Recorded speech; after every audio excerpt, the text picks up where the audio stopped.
Hey, this is David Perdue with the Broad Highway. That's my new company. And I'm interviewing today Ute Goldkuhle, somebody who I've known for ages. Since I started my business. I guess I first met you in 2010, 2011, in that Something like that. time frame. Yeah. And so you've been a big part of our life ever since as part of the NAMS community before I sold that company. And we've stayed connected on Facebook for a long time.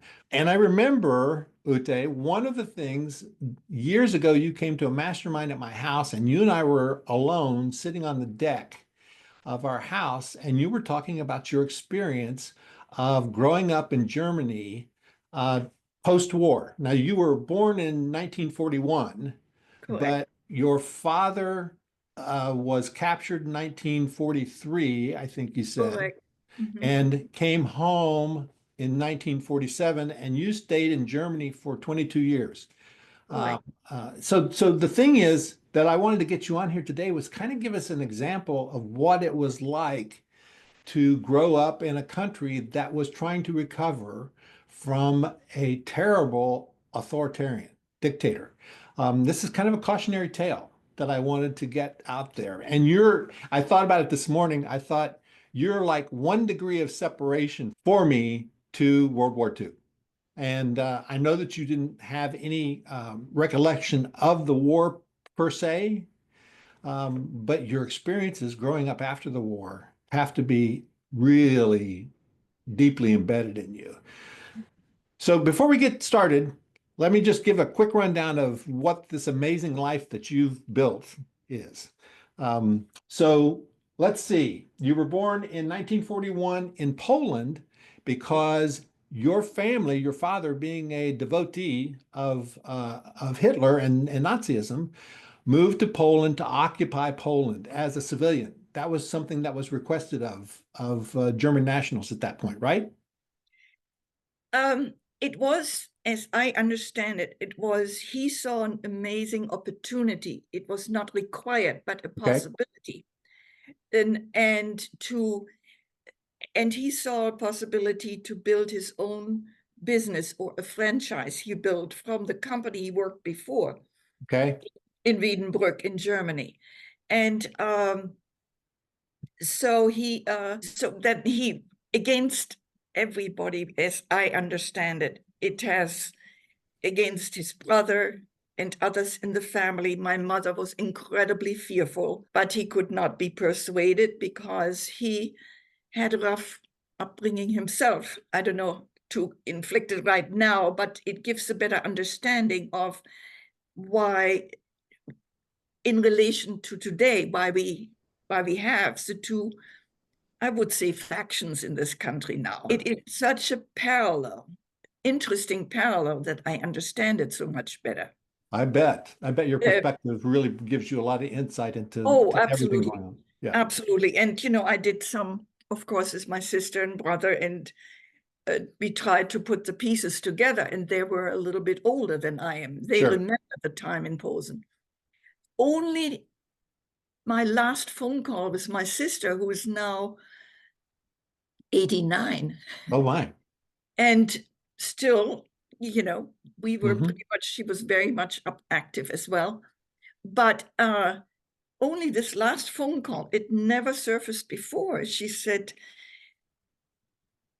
because they all now can't understand what's happening in America. And all I have to always say, remember, what did Germany do? Hmm. Hmm. How did Hitler come up? And Hmm. I get the silence. So did your sister come to America as well? No, So she's in Germany still? she's still in Germany. All of them are still in Germany. They were not later on pro-America Hmm. because of the Vietnam War. In any case, to go back to, um, so she said that in Posen, my father invited German soldiers, and they listened to, naturally, Heil Hitler, right? Hmm. So so you were saying that your father had invited before we had a little glitch there. And you were saying that your father invited German soldiers and the children heard, your sister was saying that the children heard Heil Hitler and that kind of stuff then, right? Oh yeah, Okay. and and that now that I suddenly that's why I constantly subconsciously hear all my life heard the screaming of Heil Hitler. Mm-hmm. And it all made sense. But Now you were remember, born, when your family moved to Poland, your mother was pregnant with you, right? correct, And highly so you were actually born in Poland, correct, but it was occupied Poland, occupied by Germany at that time. correct. And Okay. my father, we also found out that he moved into the house of a previous Jewish family. The papers were kind of fuzzy. We found later Sure. my brother and even my brother and sister, who have been so much more affected of that time when my mother had to leave, and leave everything. So they were at this under 10 years old, and Yes. had to leave their animals, the toys, the dog. And Mm-hmm. my brother, up until today, he could not have a new dog. He's always mourning that dog. So that had to be an incredible, I mean, of course, you didn't experience this, but that had to be an incredible experience for the family Unbelievable. to move into a house that was occupied and by Jewish people and and they were taken away, of course, the Jewish people, and or moved someplace else. Right. And you said something to me yesterday that you really don't talk about this. This is like the first time you've really talked openly about this, all of this for a long time outside of your family, Absolutely. right? The And one of the reasons you said to me, Ute, was because you didn't want people to compare your family's strife during that time to anything that went on with the Jewish population, correct? exactly, Yeah. exactly. And one of the grandchildren, you know how they have to have a school project, Yeah. and they were asked. Of course, they interviewed me. Hmm. I couldn't. I You could go couldn't talk about it? like only bits and pieces, and I can get into it. It's just I think I explained that today, that throughout the years, with incredible struggles towards achievements, which is great, all the achievements.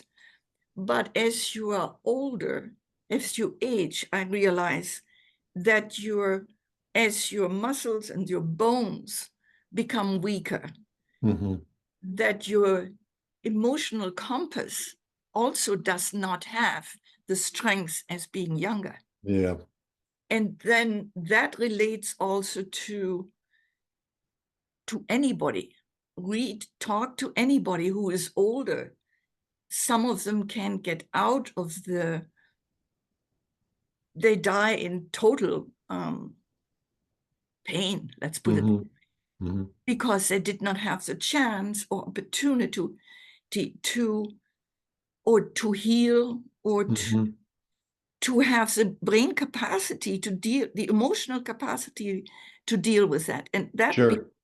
that became very clear to me. What happens that I'm able to talk about it better. Hmm. Sure.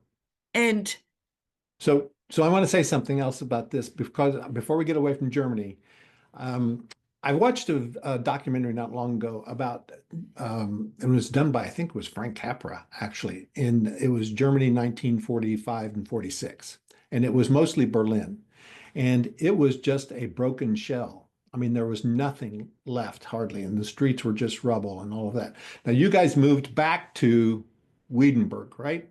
correct. And Wiedenberg was it affected in the same way, or was it mostly still intact? No, because Wiedenbrück was not an interesting industrial. It was Hmm. agriculture, remote, 20,000. It still has only 25,000. Hmm. In lived there. But Wiedenbrück was the town my mother was born, and where she met my father, who was there too, was about, I would say, 40 miles away, 35, 40 miles away, nearly destroyed. Okay. So it's the same in Münster later on, when you see where I went to nursing school. That town, 35 miles away, nearly destroyed. Sure. Still recovering from it. So when we talk about recovering from, and it's a funny thing is I went to Germany in 1967, and that was just 22 years after the war, right? And Right. I went as a high school student, and I had no idea. I did not put it together that we were that close to the war at that time. Um, uh, but to me, there's still evidence, and I don't know this for a fact, but you can tell me there's still evidence of the war in Germany, some of the things that they've preserved that Oh, really, absolutely.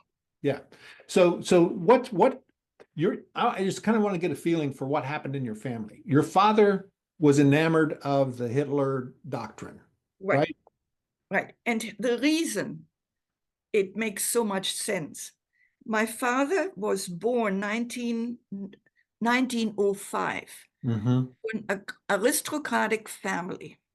Okay. His father, his grandfather were esteemed judges in the Westphalian area, Okay. and also nearby in Wiedenbrück, right, in Reda, Mm-hmm. Mm-hmm. close by, 5 miles away. They had a big mansion. My father was driven to school by 2-horse carriage, Mm-hmm. and someone, and who, I don't know how you call them, with white gloves when he was 5 years old. That house had not been destroyed. How to put it together clearly. I grew up in Wiedenbrück, relatively. Mm-hmm. Mm-hmm.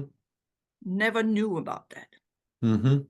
And it's a walking distance from the home I grew up, So you didn't know that that was your family's home.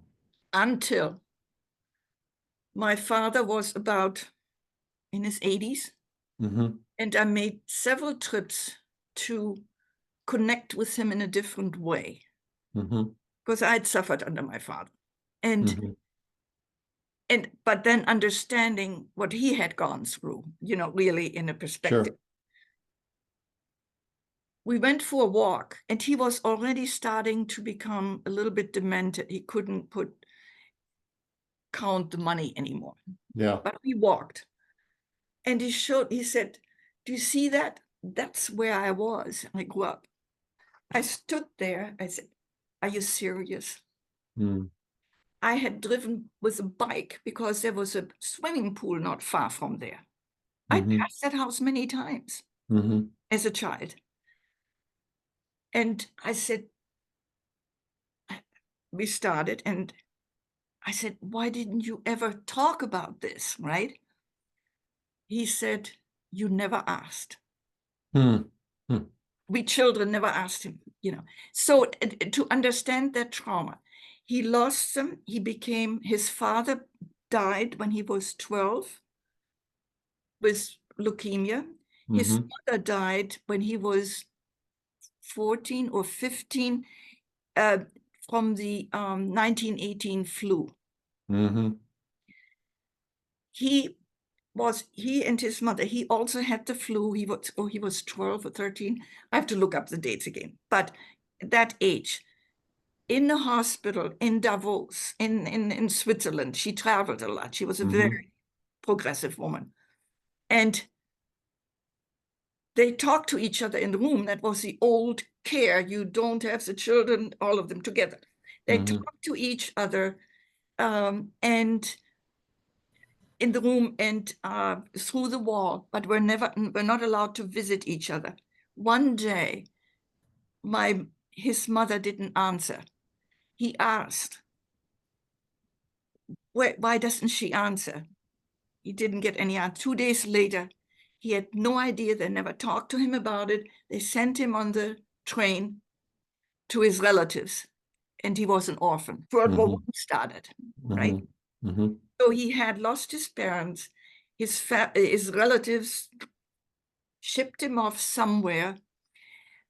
He was about to go to high school.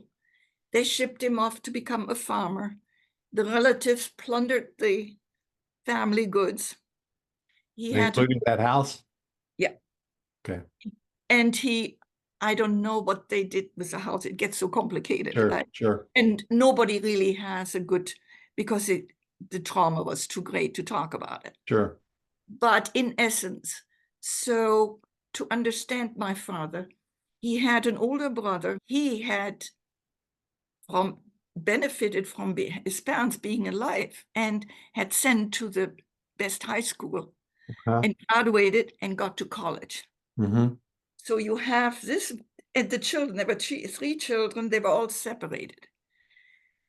So you have that dynamic, a brother who is educated and the younger brother who doesn't know anything, right? Go now to, here comes Hitler.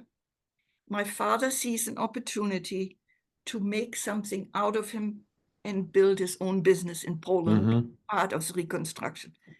Makes complete sense, doesn't it? What did the older brother do? He studied, he was an engineer. Did he respond to Hitler in the same way? Oh, he protected my mother. Without him, my mother said she would not have survived afterwards. So the older brother took care of your family. Right.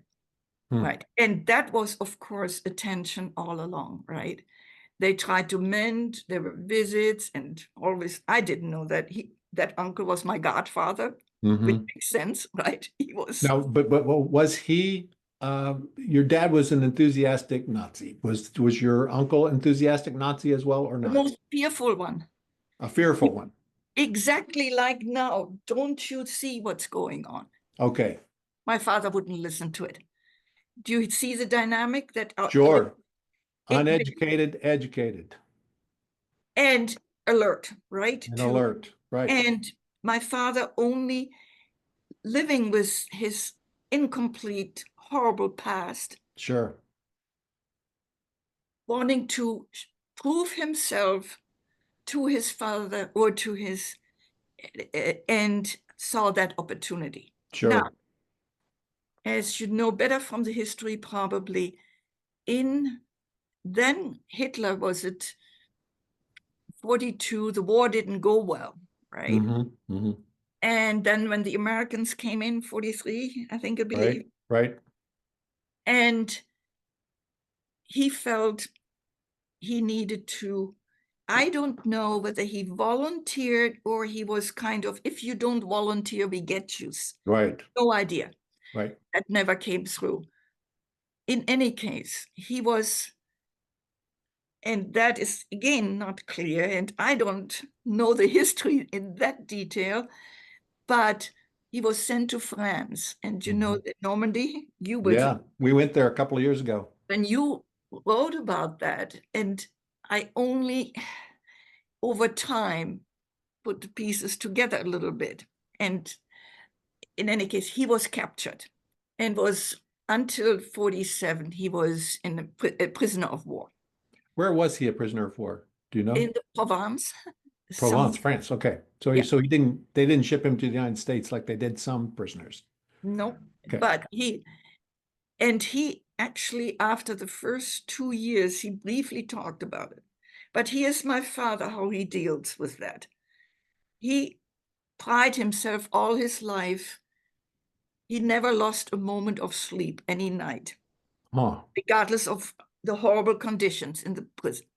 While my mother was never slept one night well until she died. So your mother was incredibly affected by all of the stuff that she went through. Yeah, and I think I have the emotions of my mother. Yeah. She wrote, and I have to translate that yet, I couldn't before. She wrote, I made her, and at the end she said, that's enough, I can't write anymore. And that took a long time, and then she finally wrote down what happened on that leaving Posen. more Now, you details. said that they left Poland on the last train Last to train get out of Poland before Russia took Poland, correct? exactly before they closed the border. Right. Right. It is understandable when my father returned that he had to deal with a lot to reconstruct what had Mhm. happened and why and also I'm sure what it meant to my mother, what he, to leave. And then he was a prisoner of war and she was left with hers. So did he ever come to any reconciliation about the Hitler and the Nazism? No? No Okay. talk. No, we You don't tried. know. He never talked about it. No, we tried. I tried vehemently each time. I took a tape along. Let's talk. Uh-huh. Uh-huh. He would get angry. He Mm, would give me a history. There was this date and this date and this date. I said, how did you feel about this? He would get angry. mm, mm. Yeah. So it's an incredible trauma he went through, which had then, of course, a psychological effect. And I'm sure that's the implantation I got as an infant. Sure. You know, So she at that time, this would have been 41. correct. And so Germany had been basically at war for 4 years at that point, 3 to 4 years. Slowly, right, Right. building it up. Right, And then there was 3 to 4 more years after that right. of war. So that period of time had to be incredibly stressful Oh but the war hadn't really come to Germany at that point, no, right? but Yeah. the So talk about propaganda, propaganda. yeah. To it's same method, say it over and over and over again, then people believe it. Yep. And the mass mentality, mass reaction, if they say it's correct, yeah, then it's right. He knows more than I do. Yep. It's the same method. Okay. So just to wrap up this happy story, you left Germany when you were about 22, 23, Correct, 22. Yeah, 22, and you came to America. You came to America with very little. I think you said you had like $20. that's true. And I didn't know on the boat you had to give a tip to to the to the I had no money steward. to get I Hmm. had no money. Yeah. Yep. So you came to America. I think it said here that you spent time in Queens. Is that right? No, Manhattan. Manhattan. Okay, Manhattan. Right. You started working as a nurse. Is that correct? Nope. As a maid. As a maid in New Funny. York. In New York was a elderly Jewish couple and their children who had children. Mm-hmm. Their young family. I went for $1 and a token every day on the subway. Uh-huh. Dollar an hour and a token. I thought that was great. That And how long did you they do spoke that? German. See, when I came over, I was 21 and a half, about Yep. 22. Yep. And yeah, I became a registered nurse in Germany as that was done, right? Okay. Mm-hmm. You were examined by the district, the health, Sure.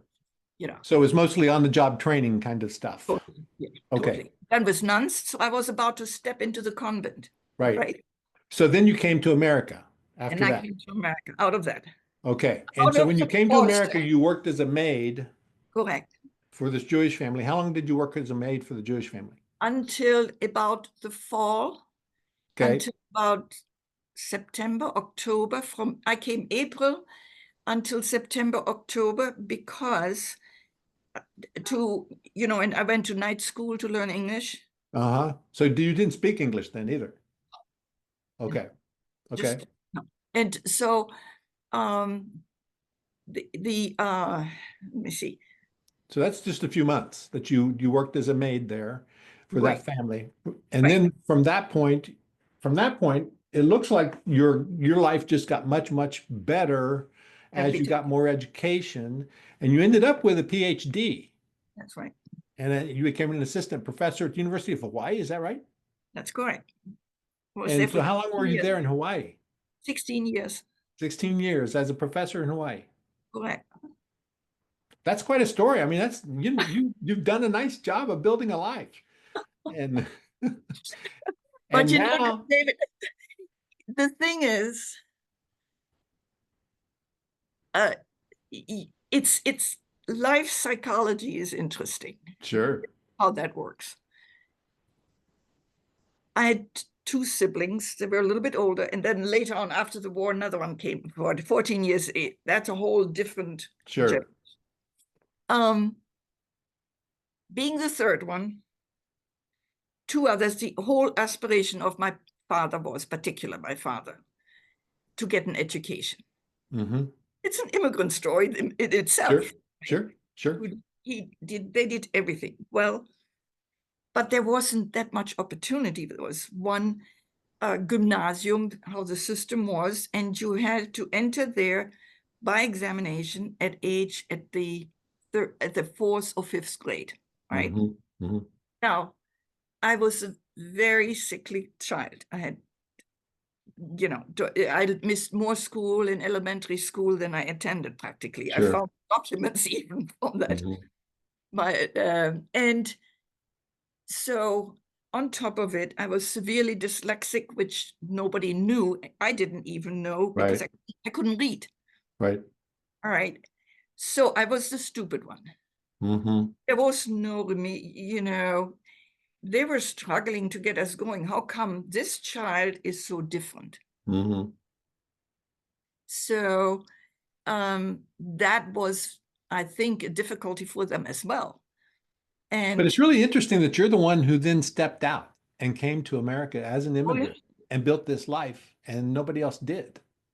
I mean, it's like you were isolated or exceptionalized, Right, and so you took that and came away. Just left that all and built your own life. right. And it didn't come on its own. In fact, I just finished that segment for my son at that Yeah, for the stories, right?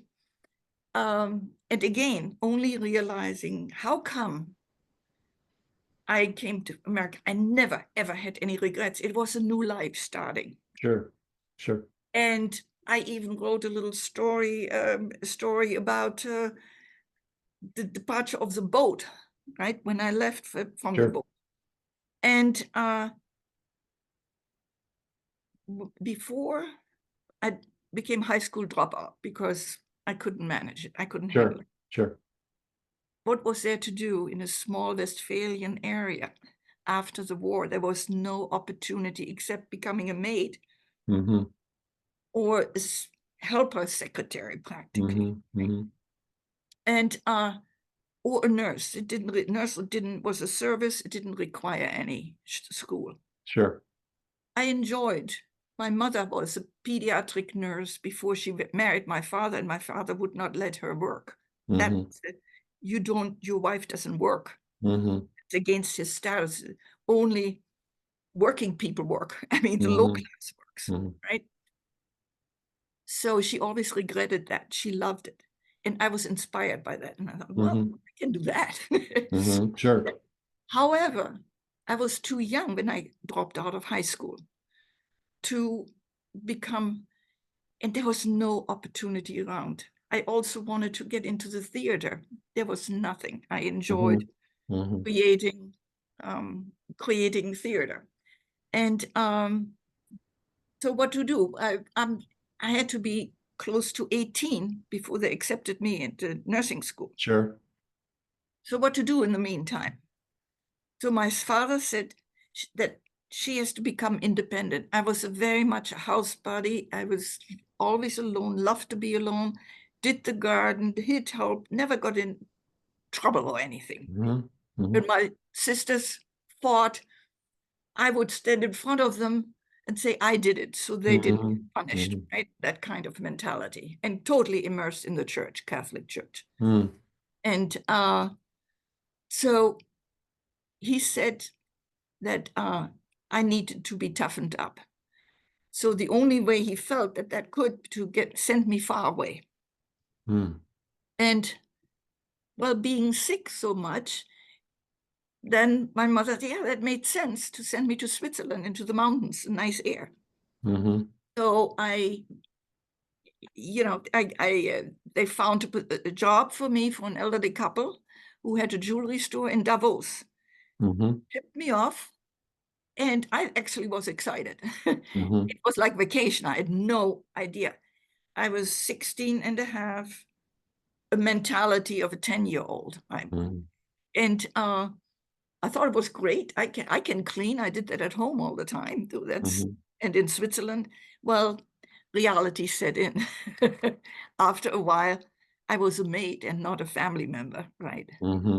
So I wrote a whole story. In any case, my parents visited once for a week vacation. And I had it all. I was so excited. I wanted to show them because I enjoyed hiking then. I enjoyed nature, being alone. Sure.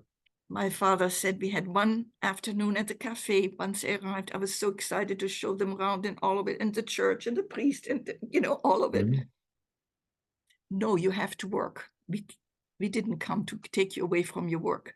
And I had taken a day off or 2 days off. Mm-hmm. He would not let me. Mm-hmm. I never saw my parents before they left a whole week. And there was no telephone, we didn't have telephones. Sure.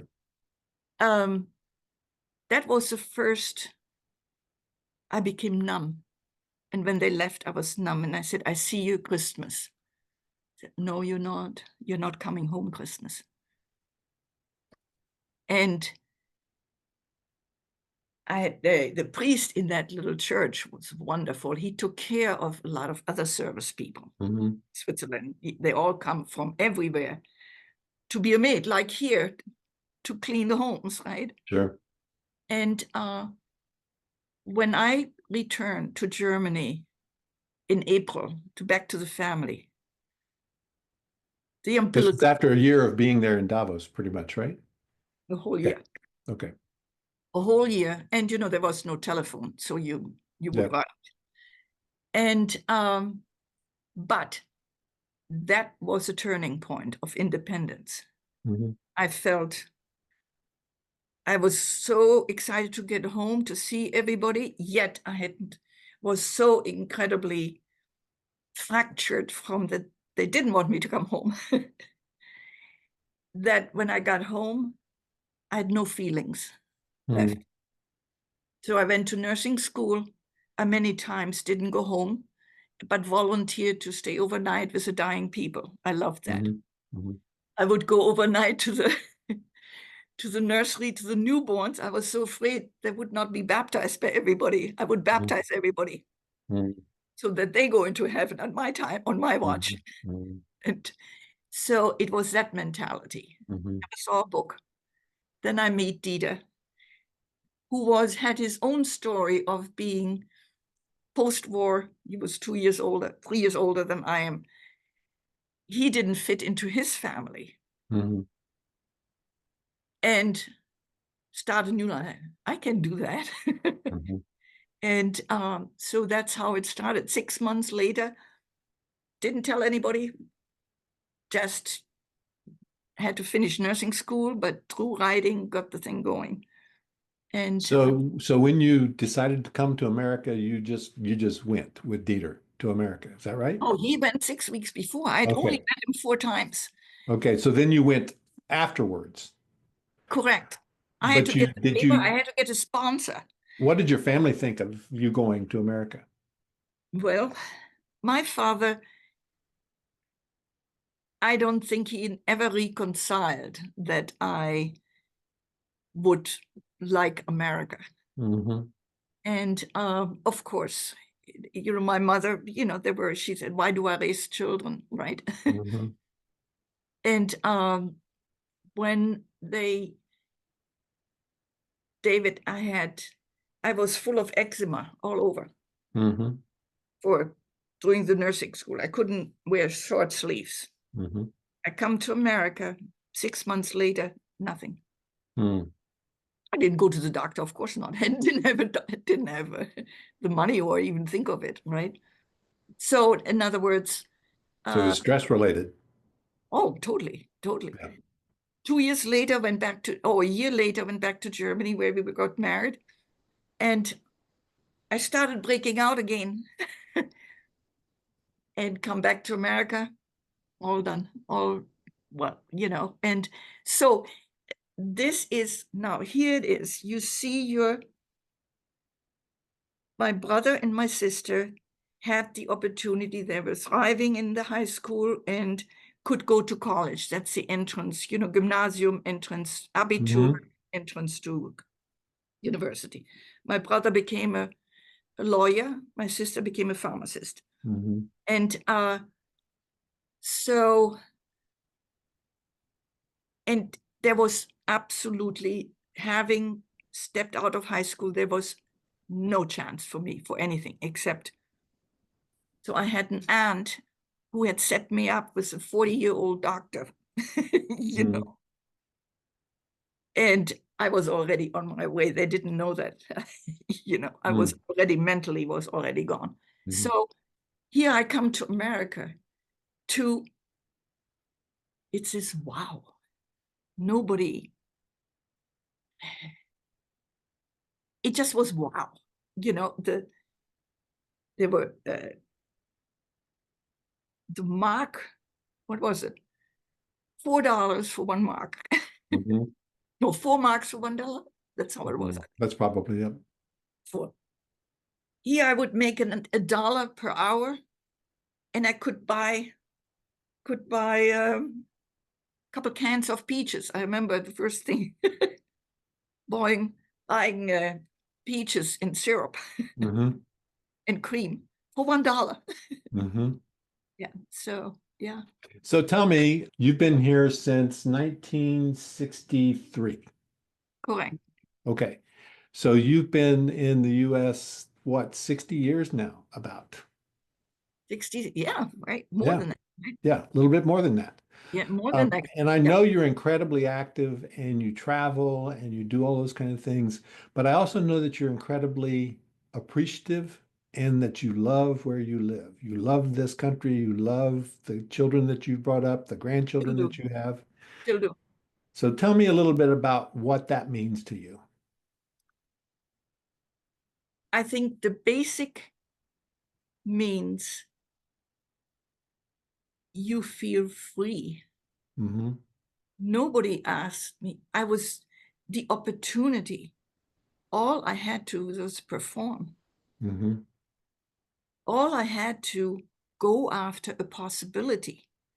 Nobody would ask me, what's your family from? How much money do you have?